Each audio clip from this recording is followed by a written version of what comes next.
3월 5일 오늘 통독 본문은 신명기 20장부터 22장입니다. 본문 속에서 공동체 생활 사례 등이 계속해서 다루어지고 있습니다. 앞장에서 도피성의 의미를 시작으로 전쟁에 취해야 할 태도, 범인을 모르는 살인 사건 문제와 여자 포로 문제, 그리고 장자의 상속권 등이 등장합니다. 죄와 관련된 잘못에 대해서는 본보기의 원리들이 적용되고 있지만 그 외의 공동체 생활과 관련된 규례와 법규 속에서는 함께 하면서도 배려를 잊지 않는 것이 율법의 의미임을 본문은 가르쳐주고 있습니다. 오늘도 우리의 삶 속에 배려를 잊지 않으면서도 하나님이 싫어하는 죄는 미워하는 거룩한 삶이 이어져야 할 것입니다. 그 거룩한 삶 속에 하나님의 은총이 가득한 하루가 되어지시기를 주의 이름으로 축복합니다.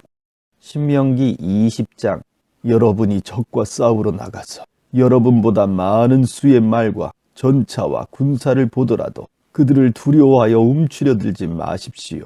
이집트에서 여러분을 이끌어내신 하나님, 여러분의 하나님께서 여러분과 함께 계십니다. 전투가 시작되려고 하면 제사장을 앞에 내세워 전군에게 말하게 하십시오. 제사장은 이렇게 말하십시오. 이스라엘 여러분 들으십시오. 잠시 후 여러분은 적과 전투를 벌일 것입니다. 전의가 꺾이지 않게 하십시오. 두려워하지 마십시오. 주저하지 마십시오. 침착하십시오. 하나님 여러분의 하나님께서 여러분과 함께 계시면서 여러분과 더불어 적과 싸워 승리하실 것입니다. 그 다음에는 장교들을 내세워 전군에게 말하게 하십시오. 새 집을 짓고서 아직 준공식을 하지 못한 사람이 이 자리에 있습니까? 그런 사람이 있으면 지금 당장 집으로 돌아가십시오. 그가 싸우다 죽어서 다른 사람이 준공식을 거행하는 일이 없게 하십시오. 포도밭을 일구어 놓고서 아직 포도를 맛보지 못한 사람이 있습니까? 그런 사람이 있으면 지금 당장 집으로 돌아가십시오. 그가 싸우다 죽어서 다른 사람이 그 포도를 맛보는 일이 없게 하십시오. 약혼하고서 아직 아내를 맞아들이지 못한 사람이 있습니까? 그런 사람이 있으면 지금 당장 집으로 돌아가십시오. 그가 싸우다 죽어서 다른 사람이 그 여자를 맞아들이는 일이 없게 하십시오. 장교들은 또 이렇게 말하십시오. 전의가 꺾여 두려운 사람이 이 자리에 있습니까? 그런 사람이 있으면 지금 당장 집으로 돌아가십시오. 그래야 그의 동료들이 그의 소심하고 겁 많은 모습에 영향을 받지 않을 것입니다. 장교들은 전군에 할 말을 마쳤으면 지휘관들을 임명하여 부대별로 소집하게 하십시오. 여러분이 어떤 성읍에 다가가 공격하고자 할 때는 먼저 평화를 원합니까? 하고 큰 소리로 말하십시오. 그들이 평화를 원합니다 하고 여러분에게 성읍을 개방하면 그곳 사람들을 강제 노역자로 삼아 여러분을 위해 일하게 하십시오. 그러나 그들이 평화 제안을 받아들이지 않고 전쟁을 고집하면 곧바로 공격하십시오. 하나님 여러분의 하나님께서 그들을 여러분의 손에 넘겨주실 것이니 거기 있는 모든 남자를 칼로 쳐 죽이십시오. 그러나 여자와 아이와 가축은 죽이지 마십시오. 성읍 안에 있는 모든 것은 전리품으로 취하여 여러분이 먹고 사용해도 됩니다. 그것은 하나님 여러분의 하나님께서 여러분에게 주시는 것입니다. 여러분에게서 멀리 떨어져 있는 성읍들, 곧 여러분 주변의 민족들에게 속하지 않은 성읍들은 이런 식으로 처리하십시오. 그러나 하나님 여러분의 하나님께서 여러분에게 유산으로 주시는 민족들의 성읍은 경우가 다릅니다. 그들은 한 사람도 살려두지 마십시오. 그들을 거룩한 진멸의 제물로 삼으십시오. 하나님 여러분의 하나님께서 명령하시는 대로 헷사람, 아모리 사람, 가나안 사람, 브리스 사람, 히위 사람, 여부스 사람을 진멸하십시오. 그렇게 해야 그들이 자기 신들과 어울리며 행하던 역겨운 짓을 여러분에게 가르쳐서 여러분이 하나님 여러분의 하나님께 죄를 짓게 되는 일이 없을 것입니다. 여러분이 어떤 성읍을 공격하러 올라가 오랫동안 포위하고 있을 때 도끼를 휘둘러 나무를 쓰러뜨리는 일이 없게 하십시오. 그 나무들은 여러분이 장차 먹을 양식이니 베지 마십시오. 그 나무들이 군사들처럼 무기를 들고 여러분과 맞서 싸우러 올 리는 없지 않습니까? 그러나 열매를 맺지 않는 나무는 예외입니다. 그런 나무는 베어서 여러분에게 저항하는 성읍을 함락하기까지 그 성읍을 포위하고 공격하는 데 필요한 병기 재료로 사용하십시오. 21장 하나님 여러분의 하나님께서 여러분에게 주시는 땅에 들어가 여러분에게 주시는 땅에서 들에 방치된 주검이 발견되었는데 누가 그를 죽였는지 아무도 알지 못할 경우 여러분의 지도자의 재판관들이 나가서 그 주검이 있는 곳에서부터 인근 성읍들에 이르는 거리를 재어야 합니다. 그 주검에서 가장 가까운 성읍의 지도자와 재판관들은 아직 부린 적도 없고 멍에를 메운 적도 없는 암송아지 한 마리를 끌고 오십시오. 지도자들은 물이 흐르는 골짜기, 땅을 갈아엎거나 씨를 뿌린 적이 없는 골짜기로 암송아지를 끌고 가서 그 목을 꺾으십시오. 그런 다음 레위인 제사장들이 나서십시오. 그들은 하나님께서 택하셔서 이런 일과 관련해 그분을 섬기고 법적 소송과 폭력 범죄를 수습하며 하나님의 이름으로 축복을 선언하는 일을 맡은 사람들입니다. 마지막으로 그 주검에서 가장 가까운 성읍의 지도자들 모두가 물가에서 목이 꺾인 암송아지 위에서 손을 씻고 이렇게 말하십시오. 우리는 이 사람을 죽이지 않았고 누가 이 사람을 죽였는지도 모릅니다. 하나님, 주께서 속량하신 주의 백성 이스라엘을 정결하게 해 주십시오. 주의 백성 이스라엘을 이 살인죄에서 깨끗하게 해 주십시오. 그러면 이스라엘은 그 살인에 대해 책임을 벗게 될 것입니다. 이 절차를 따름으로써 여러분은 그 살인에 관여했다는 의혹에서 벗어날 것입니다. 여러분이 하나님 보시기에 옳은 일을 했기 때문입니다. 여러분이 적과 싸우러 나갈 때에 하나님 여러분의 하나님께서 여러분에게 승리를 안겨주셔서 포로를 사로잡을 때 여러분이 그 포로들 가운데 아름다운 여자를 보고 마음이 끌려 그 여자와 결혼하고 싶을 경우 여러분은 이렇게 하십시오. 그 여자를 집으로 데려가 머리를 손질하고 손톱을 깎고 포로로 잡혀 있을 때 입고 있던 옷을 벗어버리게 하십시오. 그 여자는 한 달 동안 여러분의 집에 머물면서 자기 부모를 생각하며 애도해야 합니다. 그런 다음에야 여러분은 그 여자와 잠자리를 같이 하여 부부가 될 수 있습니다. 그 여자가 여러분의 마음에 들지 않으면 그녀를 놓아주어 원하는 곳 어디서든 살게 해야 합니다. 그 여자를 팔거나 종으로 부려서는 안 됩니다. 여러분이 그 여자를 욕되게 했기 때문입니다.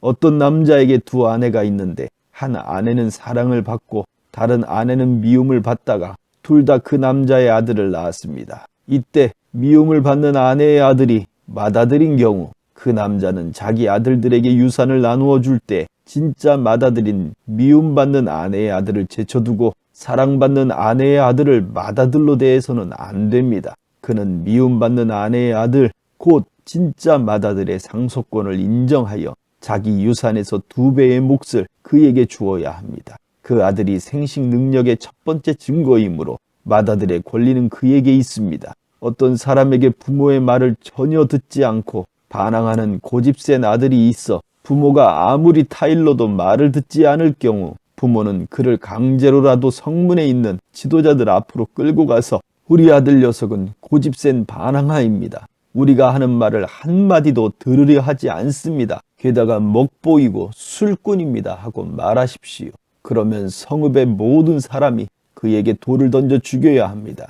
여러분은 여러분 가운데서 더러운 악을 말끔히 제거해야 합니다. 온 이스라엘이 그 일어난 일을 듣고 두려워할 것입니다. 어떤 사람이 죽을 죄를 지어서 사형 선고를 받고 처형되어 나무에 매달린 경우 그의 주검을 밤새도록 나무에 매달아 두지 마십시오. 그 날로 무덤에 안장하여 여러분의 하나님께서 주신 땅을 더럽히는 일이 없게 하십시오. 사형당해 나무에 매달린 사람은 하나님을 욕되게 하기 때문입니다. 22장 동족의 소나 양이 줄이 풀려 돌아다니는 것을 보거든 못 본 척 고개를 돌리지 마십시오. 그 짐승을 본래 있던 자리로 즉시 돌려보내십시오. 여러분의 동족 이스라엘 사람이 가까이에 없거나 여러분이 그 짐승의 주인을 알지 못하겠거든 그 짐승을 집으로 끌고 가서 잘 살펴보십시오. 그러다가 여러분의 동족이 그 짐승에 대해 물어오면 그때 그에게 돌려주십시오. 여러분의 동족 이스라엘 사람이 나귀든 옷가지든 그 무엇을 잃어버리든지 그렇게 하십시오. 못 본 척 고개를 돌리지 마십시오. 동족의 나귀나 소가 상처를 입어 길가에 쓰러져 있는 것을 보거든 못 본 척 고개를 돌리지 마십시오. 여러분의 동족을 거들어 그 짐승을 일으켜 주십시오. 여자가 남자 옷을 입어서는 안 되고 남자가 여자 옷을 입어서도 안 됩니다. 이런 것은 하나님 여러분의 하나님께 역겨운 짓입니다. 여러분이 길을 가다가 나무나 땅에서 새의 둥지를 발견했는데 어미새가 새끼나 알을 품고 있는 경우 새끼를 품고 있는 어미새는 잡지 마십시오. 새끼는 잡아도 되지만 어미새는 날려보내십시오. 그래야 여러분이 오래도록 잘 살게 될 것입니다. 새로 집을 짓거든 지붕 둘레에 난간을 설치하여 안전하게 하십시오. 그래야 누군가 떨어져 죽는 일이 없고 여러분의 집이 사망사고를 책임지는 일도 없을 것입니다. 여러분의 포도밭에 두 종자의 씨를 섞어서 뿌리지 마십시오. 그럴 경우 여러분이 뿌린 곡식과 포도밭의 수확물 전체를 잃게 될 것입니다. 소와 나귀를 한 멍에에 메워 밭을 갈지 마십시오. 양털과 모시시를 섞어 짠 옷을 입지 마십시오. 몸에 걸치는 겉옷의 네 귀퉁이에 술을 만들어 다십시오.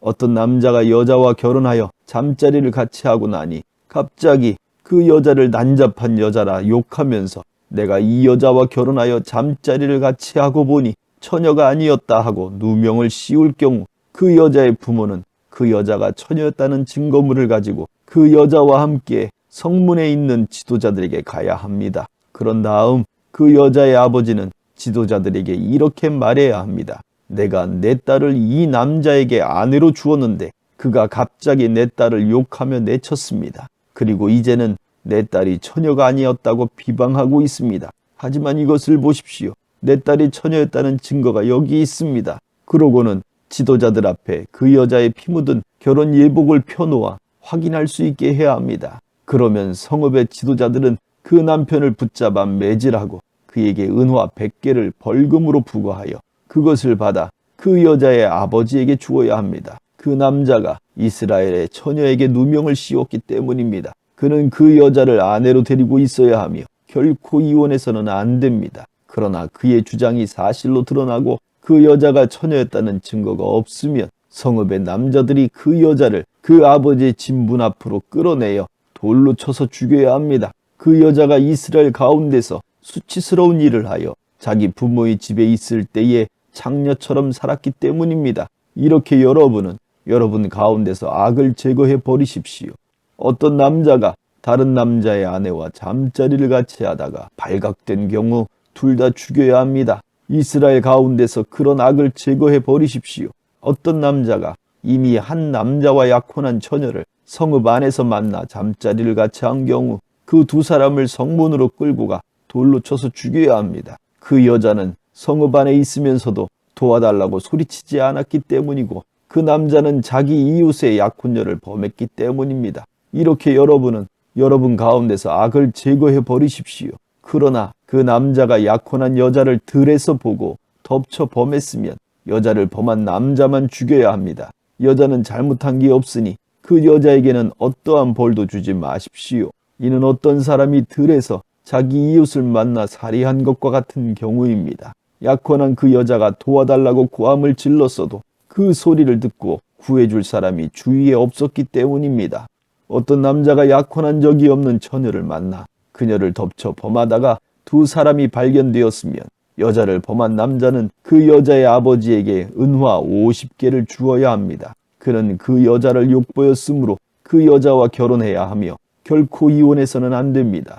아무도 자기 아버지의 전처와 결혼해서는 안 됩니다. 그런 짓은 자기 아버지의 권리를 범하는 것입니다. 아멘.